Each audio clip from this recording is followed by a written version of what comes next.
তরুণ প্রজন্মের বিরুদ্ধে বিরাট প্রজেক্ট নিয়ে বিএনপি মাঠে নেমেছে। তরুণ প্রজন্মকে বিএনপি কলঙ্কিত করবে, তাদেরকে ভোগান্তির সম্মুখীন করবে। এই যে জেনজি, তাদেরকে বিএনপি ধরে ধরে জেলে ভরবে, মামলা দিবে, হয়রানি করবে। আওয়ামী লীগ হাসিনা যা করেছে তার চেয়ে বেশি করবে। বিএনপি সেই প্রজেক্ট নিয়ে মাঠে নেমেছে।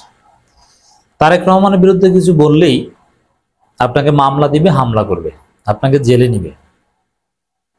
বিএনপি সেই দিকে যাচ্ছে। বিএনপির ভয় তারুণ্য, কারণ তারুণ্য বিএনপির পক্ষে নাই। বিএনপি যাদেরকে তরুণ বলে তারা বুইরা কাটাস। যেমন বিএনপি ছাত্র দলকে তরুণ বলে, অথচ সবগুলো বুইরা।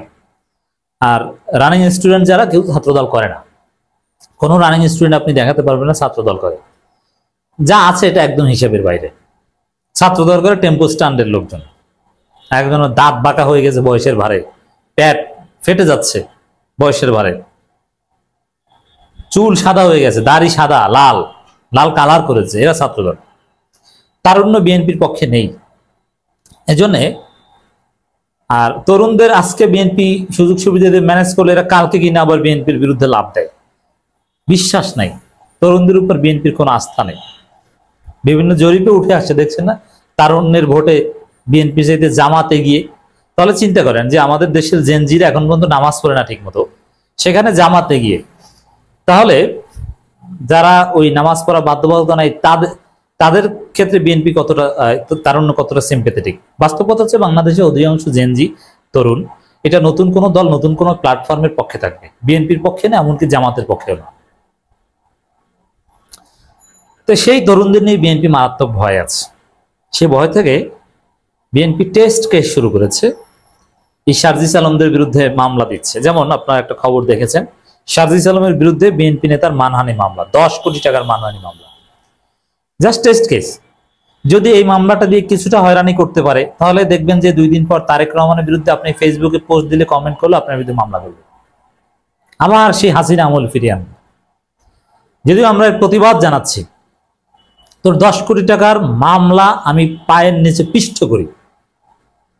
এই নতুন বাংলাদেশে ওইসব মামলার গোষ্ঠী, এগুলো চলবে না, এগুলো আমলেই নেওয়া যাবে না, এগুলো কোনো গুরুত্বই দেওয়া যাবে না। নতুন বাংলাদেশ, বাক স্বাধীনতার বাংলাদেশ। ইউনূসকে গালি দেওয়া যাবে, তারেক রহমানকে গালি দেওয়া যাবে, শফিকুর রহমানকে গালি দেওয়া যাবে, কোনো সমস্যা নেই।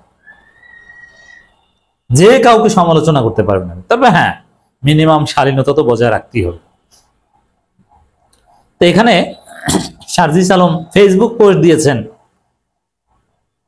বিএনপির আকামের বিরুদ্ধে, জাতি জানে, বিশ্বাস করে, তারপরে শারজিস আলমের বিরুদ্ধে মামলা করেছে। কি ঘটনা ঘটেছে দেখেন। গাজীপুরে সাংবাদিক আসাদুজ্জামান তুহিন হত্যায় বিএনপিকে জড়িয়ে অপপ্রচারের অভিযোগে জাতীয় নাগরিক পার্টি এনসিপির উত্তরাঞ্চলে মুখ্য সংগঠক শারজিস আলমের বিরুদ্ধে মানহানির মামলা করেছে এক বিএনপি নেতা। আপনি চিন্তা করেন, যে বিএনপি দেশব্যাপী সন্ত্রাসের রাজত্ব কায়েম করেছে, পাথর মেরে মানুষ হত্যা করে, তারা এখন পর্যন্ত 5 আগস্টের পর থেকে প্রায় 160 জন মানুষকে হত্যা করেছে নিজেরা নিজেদের কামড়া কামড়ি। সন্ত্রাসের স্বর্গরাজ্য কায়েম করতে চায় বাংলাদেশকে। সেই বিএনপি আকাম করেছে বা আকাম করেছে কিনা, বাংলাদেশে তো বাস্তবতা এটাই, যত চাঁদাবাজি আকাম মানে বিএনপির বাইরে কোনো অপকর্ম বাংলাদেশে নেই। চুরি, ডাকাতি, ধর্ষণ কোনো কিছু বিএনপির কনসার্ন ছাড়া হয় না। এমনকি এনসিপির কোনো ছেলে যদি কোনো চাঁদাবাজি করে, ওর সাথেও দেখবেন বিএনপি জড়িত।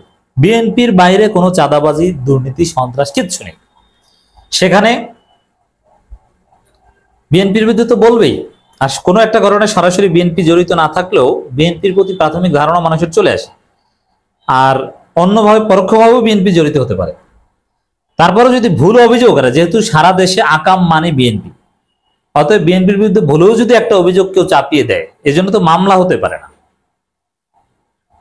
ফেসবুকে পোস্টের জন্য মামলার যুগে ফিরিয়ে নিয়ে যাচ্ছে বিএনপির যে নেতা মামলা করেছে ওকে ধরে পেটানো দরকার। তারেক রহমান যদি বহিষ্কার না করে, তাহলে জনগণ ধরে নেবে যে তারেক রহমান আবার ফেসিস্ট হয়ে উঠতে যাচ্ছে। তারেক রহমানের কিছু বিরুদ্ধে বললে 2 দিন পর মামলা হবে। এই যে আমরা বলি মামলা হবে, যেহেতু এইসব মামলা আমরা 4 আন্ডা দাম দিয়ে গুনি না, ওইসব মামলা দিলে ওগুলো তরুণ প্রজন্ম কোর্টে ফেস করতেই যাবে না। কারণ ফাজলামি নাকি হাসিনা হয়ে উঠতে চাচ্ছে, ফেসবুকে লিখেছে এই জন্য 10 কোটি টাকার মানহানি মামলা। আপনি বাণিজ্য শুরু করেছেন, এটা টেস্ট কেস।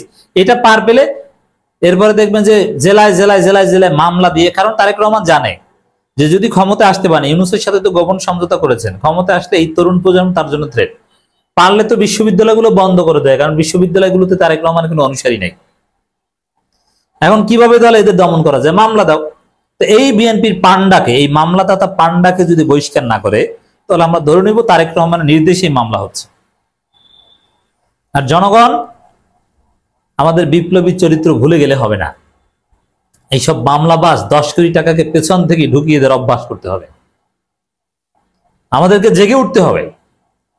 আর বাংলাদেশকে সেই ফেসিস্ট জমানায় ফিরিয়ে নিতে দেওয়া যাবে না। আপনি চুপ থাকলে, আজকে সার্জিসের বিরুদ্ধে মামলা করছে, আপনি চুপ থাকলে সামনে আবার আপনার বিরুদ্ধে করবে। এই সুযোগ দেওয়া যাবে না, কোনো মামলাই চলবে না। ডক্টর ইউনূসকে গালি দিলেও কোনো মামলা হবে না। আপনি সোশ্যাল মিডিয়ায় লিখেছে, আপনি পাল্টা লেখেন, আপনাকে গালি দিয়েছে, আপনি গালি দেন, আপনি মামলা করবেন কেন?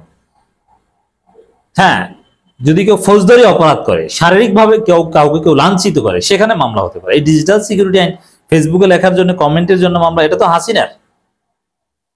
খালেদা জিয়ার বিরুদ্ধে কে কি না কটূক্তি করেছে, বরিশালের উজিরপুরের এক ইমাম, তাকে ধরে নিয়ে গিয়েছে, বিএনপি ধরিয়ে নেওয়ার ব্যবস্থা করেছে, সাভার বা আশুলিয়ার ওদিকে ইমামতি করে।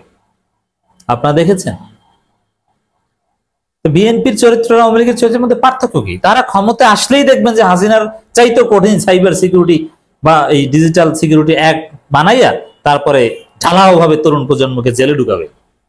কারণ এই তরুণ প্রজন্মের জ্বালায় ঠিক মতো দেশ চালাতে পারবে না, এটা বিএনপি মনে করে। মঙ্গলবার বেলা 11:30টার দিকে গাজীপুর মহানগরীর বাসনা থানা বিএনপি সভাপতি বাদী হয়ে চিফ মেট্রোপলিটন ম্যাজিস্ট্রেট আদালতে মামলা দায়ের করেন। আপনি চিন্তা করেন, বিএনপির থানা সভাপতি মামলা করে, এটা কোনো স্যাঁচড়া নেতা না। আমার তো সন্দেহ এটা তারেক রহমানের নির্দেশে করছে কিনা, এটা টেস্ট কেস কিনা। তারেক রহমান নিজেই দেখছেন যে মামলাটা করে দেখো কি হয়, নইলে ওদের জ্বালায় তো আমি আসতে পারবো না ঠিক মতো। শুনানি শেষে সিআইডি পুলিশকে মামলাটি তদন্ত করে প্রতিবেদন দেওয়ার নির্দেশ দিয়েছেন আদালত। মানে মামলা গ্রহণ করা হয়েছে। আপনারা জানেন যে মামলা সরাসরি এফআইআর হিসেবে নেওয়া হয়, নেওয়ার নির্দেশ দেয়, অথবা তদন্তে পাঠানো হয়। আর এই ধরনের মামলা বিএনপি তো সবকিছু দলীয়করণ করে ফেলেছে। কোর্ট টোর এখন বিএনপির কথা চলে, থানা পুলিশ বিএনপির কথা চলে। সেটা যদি না হতো তাহলে এটা মামলা হিসেবে আমলে নেওয়া হতো না। প্রথমে কি করতো, ঠিক আছে মামলা করেছেন, এটা তদন্তের নির্দেশ দিব না, কি করবো এটা পরে আদেশ দিব, 2-3 দিন পরে তারপর বলতো যে না এটা গ্রহণ করা হবে না, বাতিল।